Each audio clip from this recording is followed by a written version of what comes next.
আসসালামু আলাইকুম।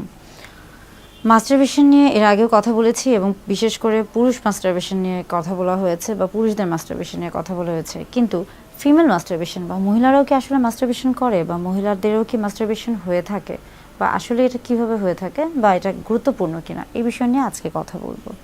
Female masturbation বা মহিলাদের মাস্টারবেশন কেন গুরুত্বপূর্ণ বা কী কারণে হয়ে থাকে? মাস্টারবেশন বলতে আসলে কি বুঝছি? মাস্টারবেশন বলতে আমরা মূলত বুঝছি যে যখন কোনো সঙ্গী বা সাথী ছাড়াই একজন মানুষ যখন তার যৌন তৃপ্তি নিবারণ করছে এবং অর্থাৎ নিজে নিজে যখন সে তার যৌন চাহিদা বা যৌন আকাঙ্ক্ষাকে নিবারণ করছে এবং যৌন তৃপ্তি বা যৌন সুখ উপভোগ করছে, তখনই তাকে কিন্তু মাস্টারবেশন বলা হয়ে থাকে। এটা যেমন পুরুষদের ক্ষেত্রে খুবই পরিচিত। অনেক পুরুষই বলে থাকেন যে তিনি মাস্টারবেট করে থাকেন, তার মাস্টারবেশনের অভ্যাস রয়েছে। তেমনি আবার মহিলাদের ক্ষেত্রেও দেখা যায় যে মহিলারাও কিন্তু মাস্টারবেশনের সাথে পরিচিত। কিন্তু মহিলাদের ক্ষেত্রে জিনিসটা অন্যভাবে কাজ করছে, যেহেতু পুরুষদের ক্ষেত্রে পুরুষাঙ্গটা শরীরের বাহিরের দিকে অবস্থান করছে, এই জন্য তাদের ক্ষেত্রে কিছুটা সহজ হয়ে থাকে বা কিছুটা তাড়াতাড়ি হয়ে থাকে। কিন্তু মহিলাদের ক্ষেত্রে মহিলাদের জননাঙ্গ বা মহিলাদের প্রজননতন্ত্রের বেশ কিছু অংশই কিন্তু শরীরের ভিতরে অবস্থিত এবং শুধুমাত্র দেখা যায় যে আমরা বলে থাকি যে ক্লাইটোরিস এটা যেমন বাইরে থাকে বা লেবিয়া মেজোরা মাইনোরা এই যে অংশগুলো, এগুলো যেহেতু বাহিরে থাকছে, এই অংশগুলোর সাহায্য নিয়েই কিন্তু মহিলারা তাদের মাস্টারবেশন করে থাকে বা তাদের যৌন তৃপ্তি বা যৌন সুখ এটা একাই তারা লাভ করতে পারে। এই ক্ষেত্রে তারা মূলত দেখা যায় যে ক্লাইটোরিসের এই ক্ষেত্রে একটা বিশেষ অবদান রয়েছে এবং অনেক সময় অনেকে বলে থাকেন যে আসলে যে সকল মহিলারা মাস্টারবেশন করে থাকে তারা আসলে হয়তো বা ভালো না বা তাদের আসলে কোনো সমস্যা রয়েছে। মানে আমাদের চারিপাশে এই ধরনের কিছু কথা শোনা যায় বা বেশ কিছু আমরা বলে থাকি যে কুসংস্কার রয়েছে।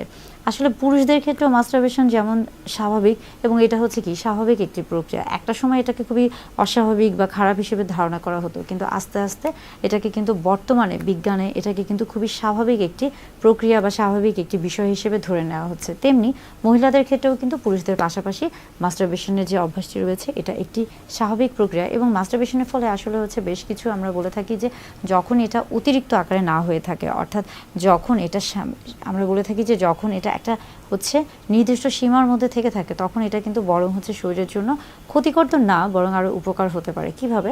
দেখা যায় যে মাস্টারবেশনের ফলে আপনার মানসিক দিক থেকে আপনি যেমন একটু রিল্যাক্স ফিল করে থাকেন, তেমনি শারীরিক দিক থেকেও আপনি কিন্তু একটা উত্তেজনা বা আপনার এই যে একটা স্ট্রেস ছিল বা বিষাদগ্রস্ততা ছিল, এটা অনেক সময় মাস্টারবেশনের ফলে কিন্তু কেটে যায় এবং শরীরটা অনেক ক্ষেত্রে দেখা যায় যে আগে যে একটা ক্লান্তি ভাব ছিল বা একটা অস্বস্তিকর ভাব ছিল, সেই জায়গা থেকে একটা অন্যরকম একটা ভালো লাগা বা একটা রিল্যাক্স বা একটা রেস্ট, এই যে বিষয়গুলি এগুলো কাজ করে থাকে।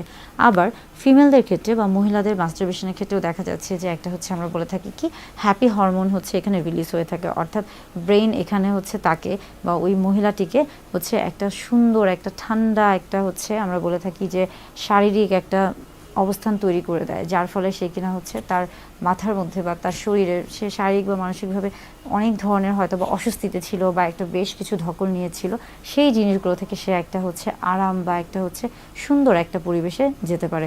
তার বা আমরা বলে থাকি যে বিশ্রামের যে প্রয়োজন রয়েছে, এই প্রত্যেকটা বিষয়ে কিন্তু আসলে জরুরি। বিশেষ করে মাস্টারবেশন হলে বা মাস্টারবেশন যদি কেউ করে থাকে এবং সেটা যদি অতিরিক্ত আকারে না হয়ে থাকে বা সেটা যদি একটা নির্দিষ্ট সীমার মধ্যে থেকে থাকে, সেই ক্ষেত্রে এটা কিন্তু অনেক ক্ষেত্রেই ভালো এবং এটা কিন্তু আসলেই শরীরের জন্য আমরা বলে থাকি যে এতটা ক্ষতিকর না, যদি না সেটা অতিরিক্ত পরিমাণে হয়ে থাকে। তাই পুরুষদের পাশাপাশি মহিলারাও মাস্টারবেশন করে থাকে এবং এটা খুবই স্বাভাবিক একটি প্রক্রিয়া।